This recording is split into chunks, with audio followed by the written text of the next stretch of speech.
Good morning students. चलिए last class के आगे हम बढ़ते हैं। जो पिछला क्लास था हमने क्या पढ़ाया था, वॉइस पार्ट 2। यह चीज तो सेम थी, passive voice of affirmative sentence part 1 था। तो पार्ट वाइज इसलिए पढ़ा रहा हूँ कि संभव नहीं है ये क्लास इतना लंबा हो जाएगा, वीडियो बहुत बड़ी हो जाएगी और आप पढ़ोगे नहीं, ठीक ना। इस मामले में तो आप भाई ये क्या है जी, बदमाशी करते हैं। वीडियो बड़ी है काहे को पढ़े, अरे भैया वीडियो बड़ी है तो उसमें कुछ है अंदर। तो मैं ये कहूँगा कि थंबनेल देख कर मत पढ़ाई करो, अंदर देखो वीडियो में क्या है। थंबनेल में जिसके पास फुर्सत है ना, टाइम है ना, अलूल जरूर 2 मिनट में हम सिखा देंगे, ये कर देंगे, वो कर देंगे, तमाम बातें रहती है, वो सब मत देखो, मैटर देखो। चलो तो हमारा ये चल रहा है, हमने क्या खोला है, passive voice of affirmative sentence खोला है। तो जो अफर्मेटिव सेंटेंसेस होते हैं उनका जो है एक्टिव से पैसिव कैसे बनाया जाता है, ठीक है। तो पार्ट 1 में हमने लिया था single object active and passive voice. आज पार्ट 2 में मैं ले रहा हूं double objects active and passive voice. तो डबल ऑब्जेक्ट्स होते क्या है भाई, 2 है ना। इसके लिए आपको कहाँ जाना पड़ेगा, वर्ब के प्लेलिस्ट में जाइए, ठीक, और ऑब्जेक्ट खोल लीजिए, ठीक ना। बहुत बेहतरीन चीज मिल जाएगी, क्लियर हो जाएगा। उसके बाद इसको पढ़ लीजिएगा अगर नहीं समझ में आता है तो। और ऑलरेडी अगर आप जानते हैं तो कोई दिक्कत नहीं है, ठीक ना, कोई दिक्कत नहीं है, आप यहीं से पढ़ो। आज एक चीज में क्लियर कर देगा, एक्टिव से पैसिव यहाँ बनाने में बड़ी प्रॉब्लम होती है, गलतियां करते हैं। अब सेंटेंस स्ट्रक्चर जो एक्टिव वॉइस का तो होता है, पहला हुआ कि हम सब्जेक्ट का प्रयोग करते हैं, हेल्पिंग वर्ब हो भी सकता है, नहीं भी हो सकता है, बोलिए। अंडर ब्रैकेट है तो हो भी सकता है, नहीं हो सकता है, नहीं सही है ना। अफर्मेटिव सेंटेंस चल रहा है तो नहीं होगा तो प्रेजेंट इनफिनिट में और पास्ट इनफिनिट में नहीं होगा, बाकी में तो होगा ही होगा, ठीक। अब हम वर्ब ले रहे हैं तो ट्रांसिटिव भी होगा, ठीक, यहाँ पर तो ऑलरेडी ट्रांसिटिव होगा, ठीक है। टेंस में कहीं भी वॉइस पढ़ोगे तो ऑलवेज वर्ड ट्रांसिटिव होगा, और इंट्रांसिटिव कब होता है ये आगे आएगा, अभी से नहीं कुछ, ठीक ना। इनडायरेक्ट ऑब्जेक्ट और प्लस डायरेक्ट, जब 2 ऑब्जेक्ट्स मौजूद होते हैं एक स्ट्रक्चर में, हम क्या करते हैं कि इनडायरेक्ट ऑब्जेक्ट को पहले और डायरेक्ट ऑब्जेक्ट को बाद। चलिए दूसरा स्ट्रक्चर और का मतलब या, क्या करते हैं कि डायरेक्ट ऑब्जेक्ट को पहले रख देते हैं और इनडायरेक्ट को बाद में। जब हम इनडायरेक्ट को बाद में रखते हैं तो जनरली देखिए और भी प्रीपोजिशन है, लेकिन जनरली जो है केवल 2 प्रीपोजिशन द्वारा सेंटेंस ज्यादा मिलेंगे आपको, ठीक ना, ज्यादा मिलेंगे। वो कौन बन गया, टू या फार। टू का मतलब को और फार का मतलब के लिए। ट्रांसलेशन में क्या आएगा जी, टू का मतलब को और फार के लिए का मतलब के लिए, ये मीनिंग देगा ये, ठीक। अभी एग्जांपल हम देते हैं। सवाल ये उठता है कि ऐसा क्यों किया जाता है, तो सुन लीजिए। आप वर्ब का चैप्टर थोड़ा पढ़ लीजिएगा, मैं यही कहूंगा, भले ही आप थोड़ा बहुत जानते हो ऑब्जेक्ट के बारे में, ठीक ना, एकदम क्लियर हो जाएगा कि ऑब्जेक्ट होता क्या है। ऑब्जेक्ट से संबंधित जितना भी कंफ्यूजन है मेरे क्लास में, अर्थात जो भी मैं यूट्यूब चैनल पर दे रहा हूँ, कोई भी टॉपिक, इसको पढ़ने के बाद कोई कंफ्यूजन रह ही नहीं जाएगा। अगर रह जाता है तो आप क्या करना, कमेंट कर देना, हम उसको क्लियर कर देंगे। अभी तक ऐसा कोई कमेंट नहीं आया है, समझ में ना, यानी सब कुछ क्लियर। होता क्या है, देखो डायरेक्ट ऑब्जेक्ट हम थोड़ा सा हिंट करते रहे, और इनडायरेक्ट ऑब्जेक्ट। डायरेक्ट ऑब्जेक्ट क्रिया के बाद प्रयुक्त होने वाला शब्द होता है जिस पर क्रिया का प्रभाव सीधा पड़ता है या दिखता है। यानी क्रिया जब सब्जेक्ट द्वारा क्रियान्वित होगी, कौन संचालित करेगा, सब्जेक्ट। ये करता है भैया किसका, ट्रांसड्यूसर का। तो यह क्रियान्वित करेगा, इसको संचालित करेगा। तो जो भी ये फंक्शन देगी, जो भी ये कार्य करेगी क्रिया, उसका सीधा प्रभाव डायरेक्ट ऑब्जेक्ट पर पड़ेगा या दिखेगा, इनडायरेक्ट पर नहीं। इनडायरेक्ट क्या होता है, क्रिया के परिणाम का लाभार्थी होता है, गेनर, उसे लाभ मिलता है, यही फर्क है बस।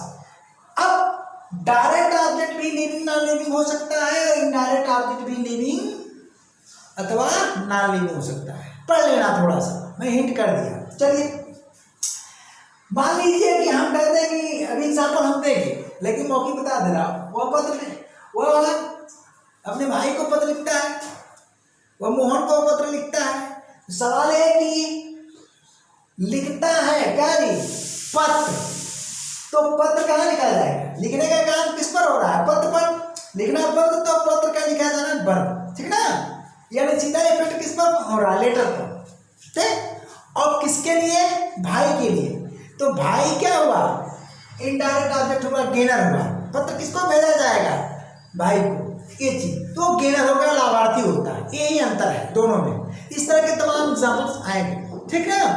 अब होता क्या है मैं बता दे रहा हूं, किसी सेंटेंस में इनमें से कोई भी ड्रॉप भी किया जा सकता है। मैं ड्रॉप करके दिखा दूंगा, सिंगल ऑब्जेक्ट बनाकर दिखा दूंगा, ठीक ना। सिंगल ऑब्जेक्ट बना करके भी दिखा दूंगा। कोई भी अगर आप ड्रॉप कर देते हो, ठीक ना, तो सिंगल ऑब्जेक्ट वाला सेंटेंस बन जाएगा, जो पिछली वीडियो में मैंने आपको सौंपा है, यानी पिछले क्लास में मैंने पढ़ाया था। अब जब हम डायरेक्ट ऑब्जेक्ट यहाँ प्रयोग करते हैं तो नो प्रॉब्लम, लेकिन इनडायरेक्ट यहाँ प्रयोग करते हैं तो प्रॉब्लम खड़ी हो जाती है। क्या जाती है भैया, प्रॉब्लम खड़ी हो जाती है। यहाँ है ये तो नहीं प्रॉब्लम है, बीच में है, ध्यान देना, ठीक ना। सेफ है, सुरक्षित है जब दोनों मौजूद हैं। लेकिन जैसे यहाँ ये आएगा तो इस पर क्रिया का प्रभाव पड़ने लगता है, उसी को रोकने के लिए कि कहीं यह गलती से डायरेक्ट ऑब्जेक्ट न बन जाए, स्टूडेंट इसे डायरेक्ट ऑब्जेक्ट न समझ ले, उसी को रोकने के लिए ए टू और फार का प्रयोग किया जाता है। इफेक्ट को न पढ़ने के लिए ऐसा किया जाता है, ठीक ना। चलिए, तो ये तो एक्टिव सेंटेंस का स्ट्रक्चर हो गया। अब चलिए इससे अगर हम पैसिव बनाते हैं, तो जब पैसिव बनाते हैं तो वन बाय वन हम चलते हैं। सबसे पहले हम क्या करते हैं, बोलिए, इनडायरेक्ट करते हैं। क्या करते हैं, बोलिए, इनडायरेक्ट बनाते हैं। तो इनडायरेक्ट ऑब्जेक्ट को अगर हम सब्जेक्ट बनाएंगे, इनडायरेक्ट ऑब्जेक्ट को अगर हम सब्जेक्ट बनाते हैं पैसिव वॉइस में, तो बचेगा क्या भैया, बोलिए, डायरेक्ट बचेगा। तो आपको कोई दिक्कत नहीं है, आप बनाइए और अकॉर्डिंग टू टेंस और इसके अनुसार, सब्जेक्ट के अनुसार हेल्पिंग वर्ब लगा लीजिए, थर्ड फॉर्म का प्रयोग कर दीजिए और डायरेक्ट ऑब्जेक्ट को जो कहते हैं यहाँ लिख दीजिए और इसके जो सब्जेक्ट को आप बाई एजेंट यहाँ लगा दीजिए, इसमें कोई दिक्कत नहीं है। अब चलिए, अगर आप डायरेक्ट ऑब्जेक्ट को सब्जेक्ट बनाते हैं पैसिव में, तो डायरेक्ट ऑब्जेक्ट को अगर हम पैसिव बनाते हैं तो क्या करेंगे भैया, दो तरह के सेंटेंस बनेंगे। डायरेक्ट ऑब्जेक्ट को आप उठाइए, ठीक ना, यहां से। अब देखिए, उठाने वाली बात है, चाहे जिससे उठाइए, अभी मैं बना के दिखाता हूं, चाहे इससे उठाइए चाहे इससे उठाइए, कोई दिक्कत नहीं है, ठीक ना। मान लीजिए यहां से हम उठाते हैं, ठीक, इसको हम बनाना है पहले वाले को, यहां से उठाते हैं, डायरेक्ट ऑब्जेक्ट को हमने क्या बनाया, सब्जेक्ट बना दिया, फिर हेल्पिंग वर्ब लगाया, उसके बाद थर्ड फॉर्म। तो यहां तो कुछ बच नहीं रहा, ध्यान दीजिएगा, नहीं बच रहा, तो आप लगा, नहीं बचने वाला तो नीचे है, आप कहोगे कि नहीं बचने वाला तो नीचे कुछ दिया है, तो देखो इससे तो बनाओगे इनडायरेक्ट ऑब्जेक्ट यहाँ पर क्या जी बचेगा। तो तुम चाहे प्रीपोजिशन लगाओ चाहे मत लगाओ, दोनों परिस्थितियों में सही होगा।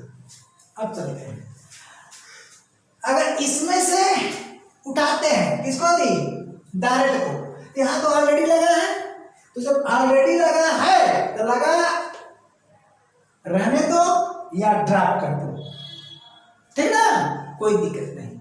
यानी डायरेक्ट ऑब्जेक्ट को जब सब्जेक्ट बनाओगे तो दो कंडीशन आएगी, दो तरह के पैसिव वॉइस बनेंगे, एक ये बनेगा एक ये बनेगा। अब इसका जो प्रयोग होता है प्रीपोजिशन वाला का, क्या ओल्ड इंग्लिश में होता था पहले, लेकिन आजकल मॉडर्न इंग्लिश में प्रीपोजिशन का प्रयोग नहीं किया जाता है। नीचे वाले को प्रायोरिटी मिलती है, नीचे वाले को प्रायोरिटी मिलती है। तो हम क्या करते हैं, एग्जाम्पल लेते हैं, सिर्फ एक एग्जाम्पल की आपको जरूरत है, बस उतने में सब क्लियर हो जाएगा। ठीक है जी।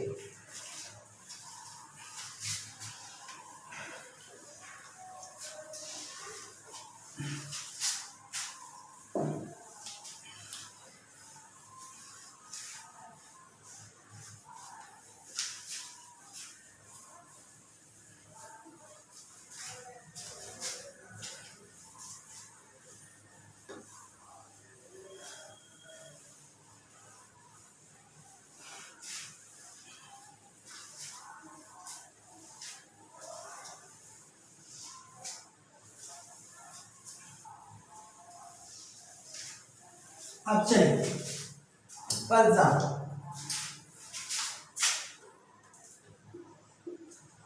देखिए, एक्टिव फॉर्म, एक्टिव सेंटेंस या एक्टिव वॉइस, तो इसको हम A1 लिख देते हैं। क्या लिखते हैं? A1।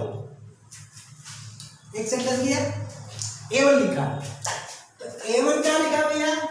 अरे एक्टिव वन, ही gave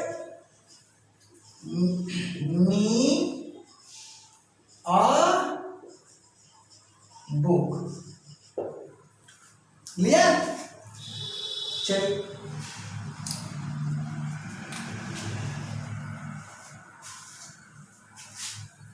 अब आपको क्या करना है, इस A1 का,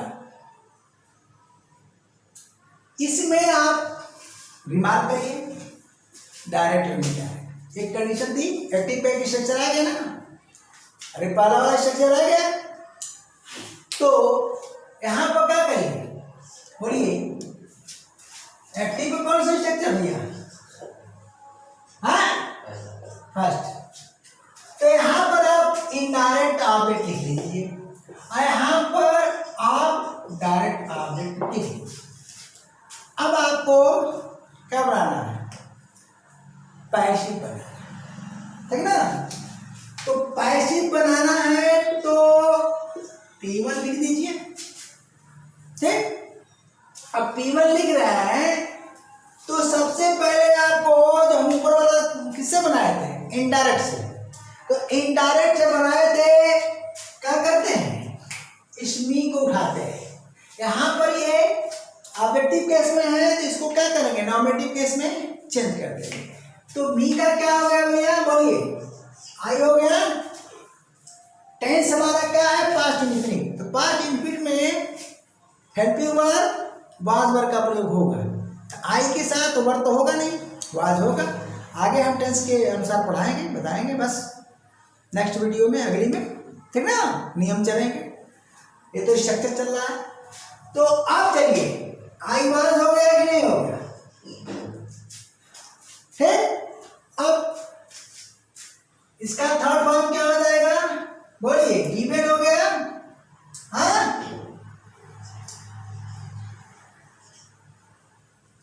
क्या बचा? बुक। ओके, तो एक्टिव वर्ब का केवल एक ही पैसिव बनेगा। ओके, अब हम इस सेंटेंस को एक्टिव टू में बदल देते हैं। क्या? हाँ, बाई एंड छूट रहा है, सही।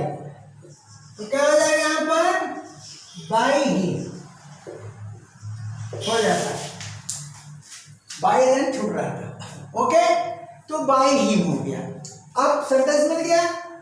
अब हम क्या करते हैं कि इसको पहले बना लेते हैं, इस सेंटेंस को पहले बना लेते हैं, इसी से हम P2 बना लेते हैं। चलिए, इसका ये ले लेते हैं, इसका ये ले लेते हैं। तो इसका अगर हम P2 लेते हैं, और P2 सब्जेक्ट बनाते हैं। तो बोलिए और बुक ले लिया। उसके बाद क्या किया, यहाँ भी वार लगेगा, बोलिए। उसके बाद गिवन, जो कुछ बचा है लिख दीजिए, जो कुछ बचा है लिख दीजिए। परेशान मत होइएगा कि हम प्रीपोजिशन लगाएं कि ना लगाएं, तो आप परेशान मत होइए। तो हमने लिख दिया भैया, क्या लिख दिया, बाय हिम लिख दिया, ठीक है। चलिए, ये आपका कौन सी इंग्लिश मिल गई, बोलिए। मॉडर्न मिली कि नहीं, मॉडर्न इंग्लिश। तो ये मॉडर्न इंग्लिश आपका मिल गया, ठीक है ना। ठीक, आ रहा है नहीं जी? अरे नहीं भी आएगा तो अपने बच्चे सुन लें, ठीक है, हो गया। अरे जो नीचे का स्ट्रक्चर होता लास्ट वाला, ये पैसिव का कौन सा स्ट्रक्चर मिला, पैसिव का कौन सा मिला भैया, फर्स्ट मिला। और ये पैसिव का कौन सा मिला, थर्ड मिला। ये आपको ध्यान देना है। अब चलिए, आप सोच रहे हो कि प्रीपोजिशन नहीं लगा है, यही कंफ्यूजन होता है। इस सेंटेंस में प्रीपोजिशन नहीं लगा है तो हम पैसिव वॉइस में, मान लीजिए ऑप्शन दे दिया है, वही ऑप्शन दे दिया है, आप कंफ्यूज हो जाओगे, यार ये तो इसमें दिया ही नहीं है और पैसिव में दिया हुआ है। चिंता कोई विषय नहीं है, दोनों एक साथ नहीं देगा कि एक में ना लगाया दूसरे में लगा दे, ऐसा नहीं कर सकता है पेपर सेटर, ठीक ना। अब क्या करना है, इसका आप पीडू का, इस पीडू का आप क्या करिए, और कर दीजिए, और कर दे। किसका और कर रहा हूं मैं, अरे पैसिव टू का, तो और बुक कर दीजिए, फिर वाज और गिवन। अब बताइए, तो गिवन फालतू तो होगा नहीं, गिवन टू मी होगा। अगर आप टू यहाँ लगा देते हो अपने तरफ से, यही चीज सीखना है, अपने तरफ से आप लगा देते हो, देयर इज नो मिस्टेक, यहाँ कोई मिस्टेक नहीं, ठीक ना, कोई दिक्कत नहीं है। यानी ये भी सही है, ये भी सही है, दोनों सही है, कान खोल कर सुन लो। लेकिन प्रायोरिटी आपको मिल जाएगी। मान लीजिए कि इंप्रूवमेंट में ही दे दिया या दोनों ऑप्शन दे दिया, तो दोनों ऑप्शन दे दिया तो क्या करोगे, होता नहीं है, इंप्रूवमेंट में दोनों हो सकता है, लेकिन एक्टिव से पैसिव बनाना दोनों नहीं देगा। अगर मान लो दोनों दे दिया तो प्रायोरिटी तुम किसको दोगे, इसको दोगे, थर्ड वाले को दोगे, इसको नहीं दोगे। इसकी कौन सी इंग्लिश हो गई भैया, ओल्ड इंग्लिश, ठीक है ना। चलिए लिख लीजिए। तो आज के बाद हमारे ख्याल से कोई कंफ्यूजन नहीं होना चाहिए, ओल्ड इंग्लिश। चलिए ओल्ड इंग्लिश हो गई। स्ट्रक्चर कौन सा मिला, सेकेंड मिला। स्ट्रक्चर ध्यान देना, मिटा दिया हूं मैं, स्ट्रक्चर कौन मिला, सेकेंड। क्या लिखा था, इनडायरेक्ट को पहले और डायरेक्ट को बाद में। अब सेम चीज को मैं क्या करने जा रहा हूं, दिखा रहा हूं। ये 1 सब मिटा देगा, ठीक, और यहां थोड़ा सा फेरबदल कर देता हूं, एक्टिव सेंटेंस का स्ट्रक्चर बदल देता हूं। तो एक्टिव सेंटेंस का स्ट्रक्चर हम बदलेंगे तो यहाँ A2 हुआ कि नहीं, बोलिए, एक्टिव 2 कर दिया, तो ही गेव और बुक कर दिया, और यहां पर क्या लगा हुआ, टू मी लगा दिया, बोलिए, ठीक। अब एक्टिव का कौन सा स्ट्रक्चर मिला, तो एक्टिव का, बोलो यार, सेकेंड वाला ना, एक्टिव का सेकेंड स्ट्रक्चर मिला, ठीक है। देखो भाई, मैं एकदम साइंटिफिक तरीके से पढ़ाता हूँ, ठीक ना। और धा के यहाँ धा के वहाँ नहीं, टाइम दोगे तो अच्छी अंग्रेजी आएगी, कंफ्यूजन नहीं होगा। तो अब A2 में हमने क्या किया, बोलो, डायरेक्ट ऑब्जेक्ट को पहले लिखा और इनडायरेक्ट को बाद में। तो जब हम बाद में लिख रहे हैं तो यहाँ प्रीपोजिशन लगेगा,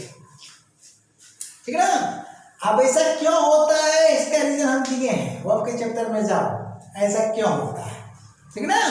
खूब बढ़िया पढ़ाया। तो अब यहाँ क्या लिखे, P2 लिखा, पहला जो बनेगा P2 ही होगा। तो P2 यहाँ का P2 है, वहाँ भी P1 P2 में बनाया था, वो अलग चीज थी। वो किससे पैदा किया था, A1 से, एक्टिव 1 से पैदा किया था। अब यहाँ हम इससे पैदा कर रहे हैं, तो P2 से स्टार्ट होगा, और वहाँ किससे स्टार्ट होता है, P1 से स्टार्ट हुआ। तो P1 में P2 बना, फिर उसका और बना, या करके यहाँ हम P2 से स्टार्ट कर रहे हैं। तो पहला बना यानी एक्टिव 2 का पैसिव 2 बना है, इसको उठाया, ध्यान देना। तो जब इसको उठा करके यानी इनडायरेक्ट ऑब्जेक्ट को हम सब्जेक्ट बना रहे हैं, तो ये स्वतंत्र रूप से नहीं छूटेगा, ड्रॉप हो जाएगा। क्या हो जाएगा भैया, ये ऑटोमेटिक ड्रॉप हो गया। किसके मामले में, इसके मामले में, ठीक ना। तो इसको आप क्या करोगे, ड्रॉप कर दोगे, ये नहीं वहीं लटका हुआ छोड़ दो, ठीक है ना, कि आई वाज गिवन टू, अब गलत हो जाएगा, तो 2 हटा दो। जब यहाँ से इनडायरेक्ट ऑब्जेक्ट हट के यहाँ चला आया, तो वहाँ 2 का कोई मतलब नहीं रह गया, उसे हमने हटा दिया। क्या मिला देखो, जो बचा लिख दो, I was given a book by, बोलो। तो स्ट्रक्चर तो वही मिला हमको, पैसिव का सेकंड, अरे फर्स्ट मिला ना। अब चलो, अब अगला देखो, इस बार हम क्या करते हैं कि डायरेक्ट ऑब्जेक्ट को बनाते हैं, तो नंबरिंग हमारी बढ़ जाएगी। 3 कर दिया, 3 कर दिया, तो डायरेक्ट ऑब्जेक्ट को हमने उठाया और क्या बनाया, बोलो, सब्जेक्ट बनाया कि नहीं, ये सब्जेक्ट बना दिया, यहाँ सब्जेक्ट बना दिया, ठीक। जब इसको बनाया तो 2 लगा है, बोलो, क्या किया, 2 को हटा दिया, नो प्रॉब्लम, मॉडर्न इंग्लिश में हटा कर लिख दिया, ये भी सही है। और 2 को लगे रहने दिया, ये भी सही है। तो जैसे तुम और बुक को, ठीक है ना जी, उठाकर सब्जेक्ट बनाओगे, तो 2 मी बचेगा, तो 2 मी की स्थिति में छोड़ो या 2 हटा दो, नो प्रॉब्लम। अगर 2 मी की स्थिति में छोड़ते हो तो ओल्ड इंग्लिश में रहेगा, हटा देते हैं तो मॉडर्न इंग्लिश, बस यही अंतर है, दोनों सही है। लोग इसी में कंफ्यूज हो जाते हैं। तो हमारे ख्याल से तो क्या जी, कंफ्यूजन दूर, इसको छाप लेना भैया, और आगे जानते हो अफर्मेटिव सेंटेंस का रूल चलेगा। तो अफर्मेटिव सेंटेंस के जितने रूल्स हैं ज़्यादा नहीं है, अगर आप पढ़ लेते हो, एक ही वीडियो में रूल्स भी आ जाएगा, 8 टेंस का एग्जाम्पल आ जाएगा। एक्सरसाइज एग्जाम्पल एक्सरसाइज में बहुत अंतर है। एग्जाम्पल में क्या होता है, जो स्ट्रक्चर दिया जाता है चीज़ें, उसमें 1-2 एग्जाम्पल दे दिए। एक्सरसाइज का मतलब 50 सेंटेंस दे दिया, एक्सरसाइज करो, अभ्यास करो। एक्सरसाइज का क्या मतलब होता है भैया, एक्सरसाइज, अभ्यास 2-4 से थोड़ा होगा, करो तो नहीं, एग्जाम्पल्स देंगे, हर 10 से कम 1-2 जरूर देगा, ठीक है ना। वहाँ पर सिंगल ऑब्जेक्ट, डबल ऑब्जेक्ट भी आएंगे, क्यों हो रहे हैं, कैसे हो रहे हैं। तो जब ये क्लास लिए रहोगे, समझे रहोगे, तो इसको भी आप बड़ी बात समझोगे। तो नेक्स्ट क्लास तक के लिए क्या भाई, मैं वो तो नहीं बोलूँगा, क्योंकि मैं बोलता नहीं हूँ, समझ रहे होंगे आप कि मैं क्या कर रहा हूँ, मैं बोलता ही नहीं हूँ, क्योंकि मैं वीडियो मेकर हूँ ही नहीं। तुम्हें पसंद आए तो पढ़ो, पसंद आए तो लाइक करो, पसंद आए तो सब्सक्राइब करो, नहीं तो कोई बात नहीं, कोई दिक्कत नहीं है। क्या, टाटा, बाय बाय, थैंक्स।